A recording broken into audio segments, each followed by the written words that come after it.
Imagine a journey from New York to London. Today that takes about 7 hours. Now picture doing it in less than 90 minutes. This isn't science fiction, it's the promise of hypersonic flight. But what does hypersonic even mean? It's really all about speed. A special kind of speed. We measure the speed of aircraft relative to the speed of sound, and we call this the Mach number. When an aircraft flies at the speed of sound, it's flying at Mach 1. Anything faster than Mach 1 is supersonic. But hypersonic flight is honestly a whole different league. It's the realm beyond Mach 5. That's 5 times the speed of sound. At sea level, that's over 3,800 miles per hour, or, more than a mile every single second. Why is Mach 5 the magic number? Why do we draw the line there? Well, because at this speed, the universe starts to play by different rules. The air flowing over an aircraft just stops behaving like a simple fluid. It becomes a superheated plasma. The intense friction heats the air so much that its molecules break apart and ionize. The chemical properties of the air itself change. This creates a whole new set of challenges that pilots and engineers never face at lower speeds. Flying at hypersonic speeds is less like flying through the air and more like swimming through a sea of fire. Understanding this boundary is really the first step in our quest to conquer it. Our journey to understand this realm began with a simple question. How does air behave when an object moves through it very, very fast? An Austrian physicist named Ernst Mach was one of the first to explore this. In the 19th century, he used clever photographic techniques to study the shock waves created by supersonic projectiles. He saw the invisible made visible.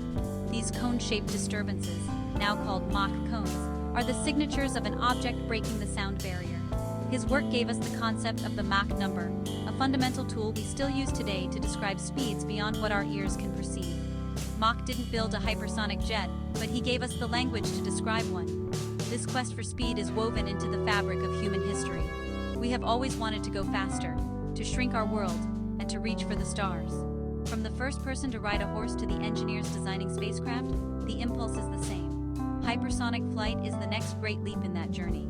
It represents a new frontier in aviation, promising to revolutionize global travel, military strategy, and even our access to space. By pushing the boundaries of what's possible, we challenge ourselves to innovate, to create new materials, and to deepen our understanding of the physical world. The story of hypersonic flight is, in many ways, a story of human ingenuity meeting the fundamental laws of nature. Our first real taste of hypersonic speed didn't come from a sleek winged aircraft. It actually came from a weapon of war. During the final desperate days of World War II, a terrifying new machine soared across the skies of Europe. It was the German V-2 rocket. This rocket was designed for destruction, but it inadvertently became humanity's first hypersonic object.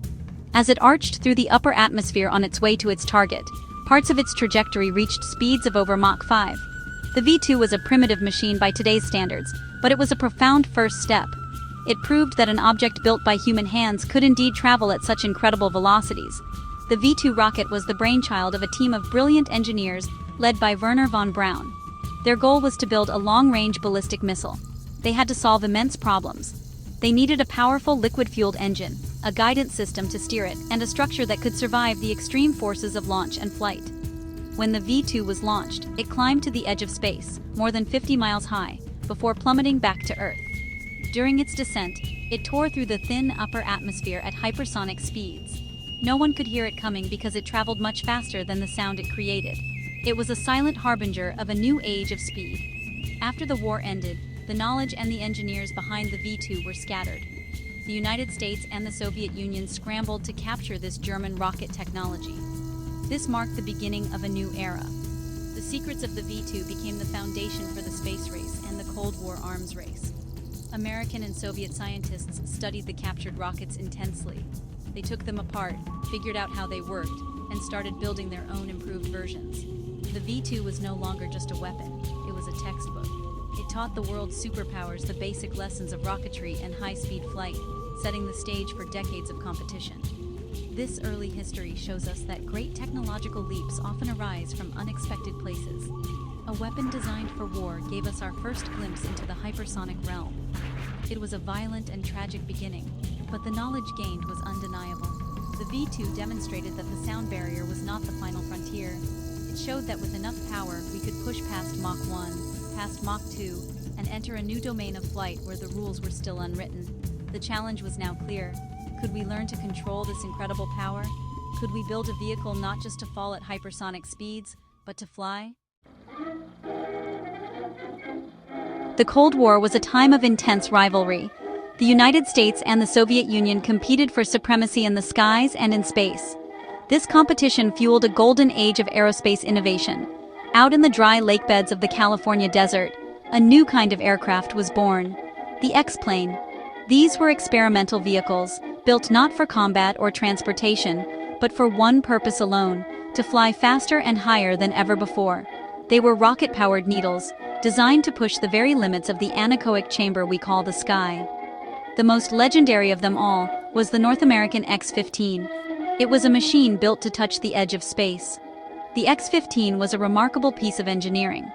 It was more of a spacecraft than an airplane. It couldn't take off on its own. Instead, it was carried high into the atmosphere by a massive B-52 bomber, and then dropped. At that moment, the pilot would ignite a powerful rocket engine, and the X-15 would scream across the sky. The program's pilots were a special breed, a group of test pilots who would become the first astronauts. They flew the X-15 on a series of nearly 200 flights between 1959 and 1968, systematically exploring the perilous frontier of high-altitude, high-speed flight. They were true pioneers, riding a rocket with wings. The achievements of the X-15 program were staggering. In 1967, pilot William Pete Knight pushed the aircraft to its absolute limit, reaching a speed of Mach 6.7. That's 4,520 miles per hour. It was a world record that would stand for decades. On other flights, pilots flew the X-15 so high, over 67 miles, that they earned their astronaut wings. The X-15 was our first piloted hypersonic aircraft. It provided a treasure trove of data on how materials, aerodynamics, and human pilots perform under the extreme stress of hypersonic flight. Every flight was a journey into the unknown, gathering vital information that would guide aerospace design for generations to come. The X-15 wasn't just about setting records, it was a flying laboratory. It taught us critical lessons about the challenges of hypersonic travel. Pilots had to use small rocket thrusters to control the aircraft in the thin air at the edge of space, where traditional wing flaps were useless. They experienced the intense heat of atmospheric re-entry, just like a returning spaceship. The program tested new alloys, like a nickel-chromium material called Inconel X, that could withstand the scorching temperatures. The legacy of the X-15 is immense. Its data helped design the space shuttle. It proved that humans could pilot a vehicle through the hypersonic inferno and return safely. Flying at 5 times the speed of sound is not a gentle experience. It's really a battle against the laws of physics.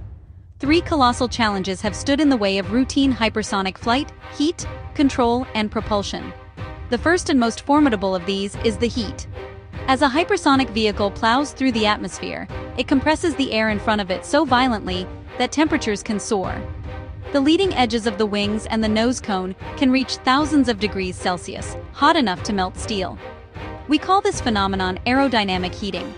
Finding materials that can survive this fiery ordeal without melting or weakening is honestly one of the biggest hurdles. Then there's the problem of control. How do you steer a vehicle that is traveling more than a mile per second? At these speeds, the air doesn't flow smoothly over the wings and control surfaces like it does on a normal airplane. Tiny adjustments can have massive and potentially catastrophic consequences. The forces acting on the aircraft are immense and can change in a fraction of a second.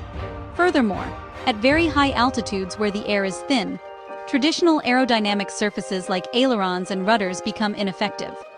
Pilots and automated systems must be able to manage this delicate, high-stakes balancing act with inhuman precision to keep the vehicle stable and on course. Perhaps the most complex challenge is propulsion. A conventional jet engine, the kind you see on a passenger plane, simply cannot work at hypersonic speeds. The air entering the engine is moving too fast. It would blow out the flame inside the engine and destroy the turbine blades. Rocket engines like those on the X-15 work well, but they are incredibly inefficient. They have to carry their own oxygen, which is heavy and limits their range. To truly conquer hypersonic flight, we needed a new kind of engine. An engine that could breathe the air even at Mach 5 and beyond.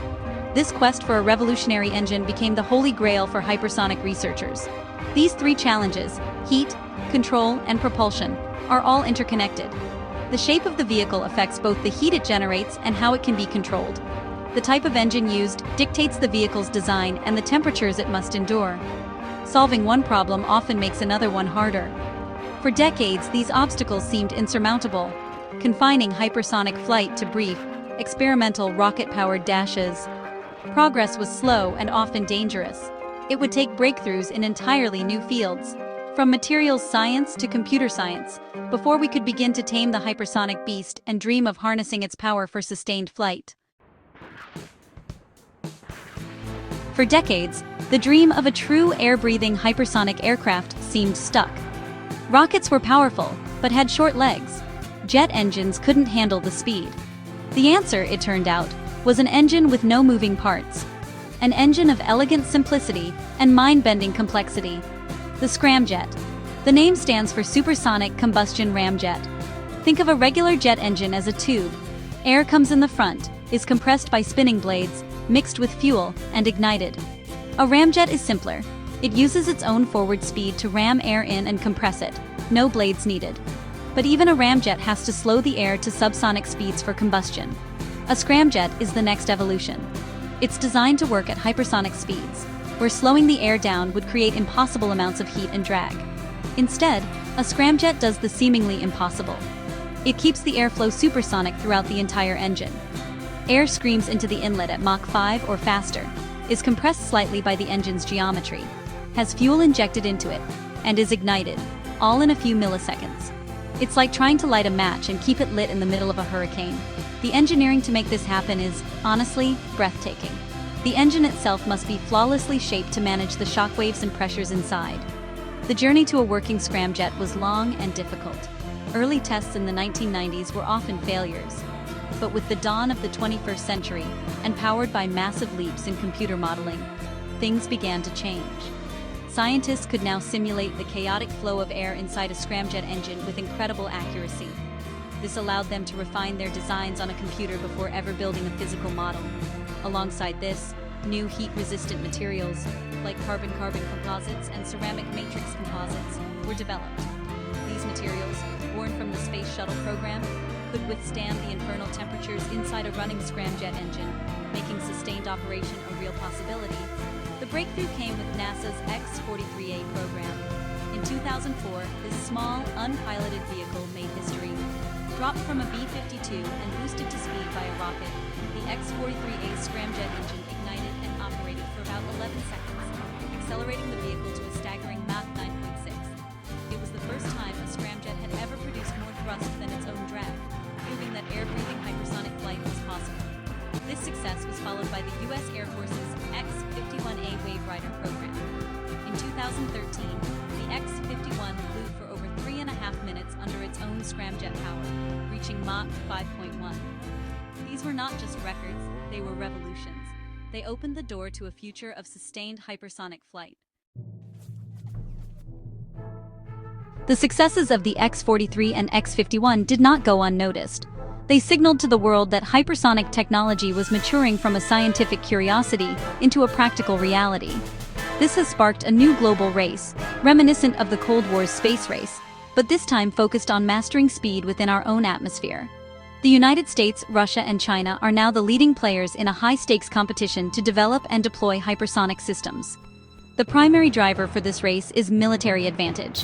A hypersonic weapon is incredibly difficult to defend against due to its sheer speed and its ability to maneuver. There are two main types of hypersonic weapons being developed. The first is the Hypersonic Glide Vehicle, or HGV. An HGV is typically launched on a ballistic missile to a high altitude. Once there, it detaches and glides to its target at hypersonic speeds. Unlike a ballistic missile, which follows a predictable arc, an HGV can maneuver, making it nearly impossible to track and intercept with current missile defense systems. Russia has claimed to have deployed its Avangard HGV, while China has displayed its DF-17 missile, which carries a similar glide vehicle. These systems represent a significant shift in strategic military power. The second type is the Hypersonic Cruise Missile. This is a vehicle that is powered throughout its flight by an advanced engine, most likely a scramjet. Unlike a glide vehicle, which is unpowered for most of its journey, a cruise missile can fly at lower altitudes and change its course dynamically. The United States has been focusing heavily on this technology, with programs like the Air Force's Hypersonic Attack Cruise Missile, or HACM. These weapons combine the sustained power of a scramjet with the element of surprise, offering a new tool for rapid, long-range strikes that can evade even the most sophisticated air defenses. This modern hypersonic race is fueled by national pride, strategic concerns, and the pursuit of technological dominance. Each country is investing billions of dollars in research, development, and testing. They are building new wind tunnels, advancing materials science, and training a new generation of engineers. While the immediate focus is on military applications, the technologies being developed could one day be adapted for civilian use. The intense competition is accelerating the pace of innovation, pushing the boundaries of what we thought was possible, and bringing the age of practical hypersonic flight, for better or for worse, ever closer. So, what does this new era of speed mean for the rest of us? While military applications currently dominate the headlines, the long-term vision for hypersonic technology is far more inspiring. Imagine a world where distance is no longer a barrier. A business meeting in Tokyo in the morning, and dinner back home in Paris the same evening. Emergency medical teams or critical supplies could be dispatched to any point on the globe in a matter of hours. This is the dream of hypersonic passenger travel. Companies are already sketching out designs for sleek hypersonic business jets and airliners that could one day make our planet feel much smaller. Beyond transforming global travel, hypersonic technology could also revolutionize our access to space. Today, getting to orbit is a brute force process. We use enormous, expensive, multi-stage rockets that are mostly thrown away after a single use. An air-breathing hypersonic vehicle offers a more elegant solution. Imagine a vehicle that takes off from a runway like a normal airplane, accelerates to hypersonic speeds using scramjet engines, and climbs to the edge of the atmosphere. From there, it would only need a small rocket motor to give it the final push into orbit. This concept, known as a two-stage to orbit system, could make space travel dramatically cheaper, safer, and more routine. Of course, the path to this future is filled with challenges. The technical hurdles of safety, reliability, and cost are immense. A hypersonic airliner would need to be as safe as today's jets, and the cost of a ticket would need to be affordable. The environmental impact, including noise pollution from sonic booms and emissions in the upper atmosphere, must also be carefully considered. These are not small problems, and it will likely be decades before you can book a flight on a hypersonic passenger plane. But the research is ongoing, and every new breakthrough in materials, propulsion, and control brings that future one step closer. From the first person who wondered about the sound of a speeding bullet to the engineers designing scramjets on supercomputers, our quest for speed has been relentless. It is a fundamental part of our exploratory nature. Hypersonic flight is the next chapter in this grand human adventure. It is a technology that holds the potential to reshape our world for defense, for commerce, and for exploration. It is a testament to our enduring desire to go faster, to fly higher, and to reach for the stars, not with brute force, but by mastering the very air we breathe. The journey is far from over, but the destination is a future where the sky is no longer the limit.